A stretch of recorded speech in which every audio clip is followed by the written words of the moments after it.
سلام و صد سلام به حضور همه شما هموطنان عزیزم، خانم ها، آقایان، مشتریان پروپاقرص برنامه از شما میپرسم. از هرچه بگذریم سخن دوست خوشتر است. دوست و معلم بسیار محترم و ارزشمند امروز برنامه ما که میدونم شما خیلی دوستشون دارید، از تماس‌های شما اینطور برمی اومد، حضرت حجت الاسلام و المسلمین جناب دکتر عابدی هستند که به نیابت از همه شما به ایشون سلام و صبح بخیر میگم. عرضم به خدمت انور عالی که منم شما رو دوست دارم، اما سر یه سری بینندگانتون یه سری شبهات هست که باید به کتاب فقها و علما و المقبومین و صوت المدرات و البدر و تحریر الوسیله امام مراجعه کنم ببینم چیه یه من ماست چه حکره داره. در خدمت شما هستیم. خیلی متشکرم. سیمونویون. خب موافق باشید تا شما موافق باشن خیلی سریع بپردازیم به سوالات. آقا اجازه است؟ با ایزه پدر مادرم و بزرگترا. بله.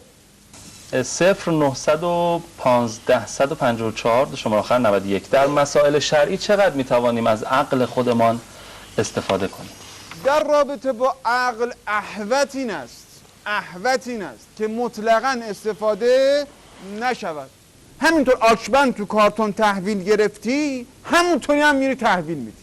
مثلا خود امام هم وقتی داشتن رساله‌شون رو از رو مینوشتن اصلا از عقلشون استفاده نکردن. ای دریغن و دریغا فی العقلا نکردن آقا. بیشتر از عضلات 6 بازوشون، 7 کمرشون، 8 زیر بغلشون، 16 پشتشون استفاده کردن. با توجه به این وقت کوتاه خیلی جذاب و مفید شما فهمیدید. از شما ممنونم. چون داشتم این سوالو گفتم شما چجوری می‌خواید توی فرصت کوتاهش. سلام عرض کردم، صبح بخیر. گفتن به من میهمان داریم. ما خوشحال شدیم. الو. سلام عرض کردم. سلام. صبح شما بخیر. موفق شما خسته نباشید.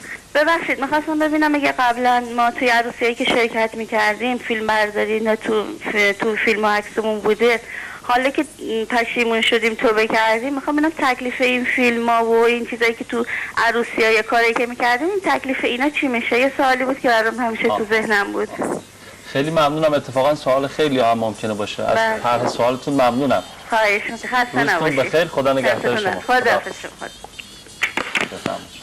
عرض کنم من باید خدمت ایشون عرض کنم که حکم این مسئله بستگی به نوع کاری که در اون جشن صورت گرفته داره. عرضم می‌خوام حالا من نمیدونم چجوری توضیح بدم، ولی خب اگر با توجه به محدودیت‌ها اگر تا این حد باشه، یعنی این حد باشه، یعنی این با یه معذرت‌خواهی از یه مرجع عالی قدر حل میشه.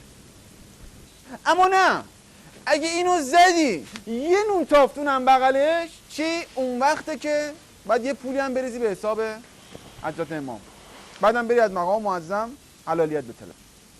اگه نه قضیه بیخ داره.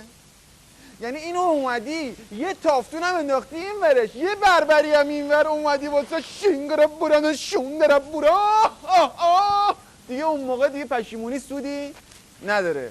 تقصیر از شما ساقطه، یعنی سینی و ساقی و سینی بلبلا و به قول شاعر اینا همش تقصیر ماست، تو که گناهی نداری به جز به مرقد امام، به جای راهی نداری سینه تو بله. خب حتما سوالتون رو به خوبی پاسخش رو شنیدید از آقا. به هر حال اگر که میشناسید میتونید بگید عکس یا فیلم، اگر نه که تکلیف به عهده شما نیست. بریم سراغ سوالات بعدی. خرید و فروش آلات موسیقی حرام است یا نه؟ این بستگی به موارد استفادهش داره. اگه آلات موسیقی رو بخوای بخری ولی ازش برای موسیقی استفاده نکنی حلال. مثلا چوب ویالون رو میخری، این چوبی که از باهاش اینجوری میکشن میرن میان بالا پایین، باهاش پشتتو بخارونی، این احوط آن است که حلال است. تنبک رو میخری توش کلمشور و خیارشور میذاری، این مانع نداره، احوط از اینه که حلال است. یعنی از شما چیه؟ ساقطه. این استفتاحات مقام معظم رهبری هم همینو میگه. اینجا مسئله نیت خیلی مهمه. اون نیتی که تو دلته، دل میدی، این دله. باید نیتت قربتن الی الامام باشه. من خودم تو حوزه تنبک رو میبرم با آیات و حزام و مراجع اینا میشینیم اونجا. من نمیگم ضرب آوردم 6 و 8 بدم که تو ول بدیش کنی، قفل آزاد کنی، ریسایکل، اینو نمیخوام بگم. اونجا جمعی با همه آیات نیت میکنیم به خالی کردن دبه شور. من خالی میکنم من خالی میکنم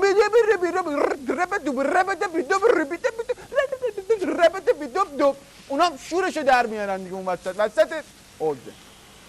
یا همین مقام عظما وقتی از نیشون استفاده میکنن نیتشون موسیقی نیست، نیت مقام عظما موسیقی نیست، نیتشون چیه؟ نیو میذارن دم لبشون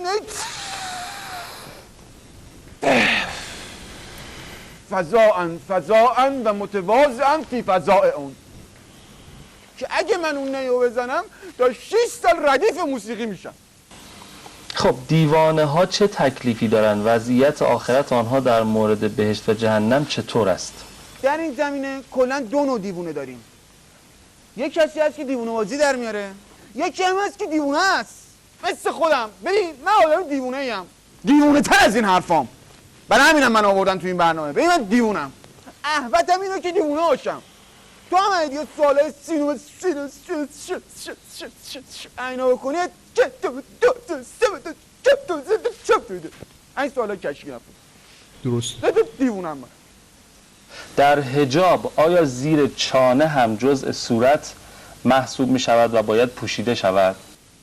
در این رابطه اختلاف فتوا هست.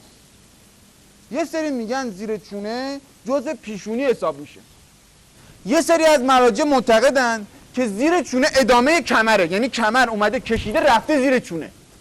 ولی من خودم به مقام عظمای ولایت اقتدا میکنم که ایشون فرمودن مسئولین نظام جمهوری اسلامی بدانند زیر چانه جزء کف پاست و ما از حق مسلممان کوتاه نخواهیم آمد. دیدید حالا اونایی که سوال کردن سر اون دیوونا الان فکر کنم جوابشون رو گرفته باشن که اینجا میفرماد طیب الله زیر چانهاتکم، احسنت، بارک الله، طیب الله. ان شاء الله. الهی آمین. حاج آقا مثل جلسه قبل که من در خدمتتون بودم خیلی چیزا یاد گرفتم، خیلی خوش گذشت. دست شما درد نکنه. ممنونم از شما.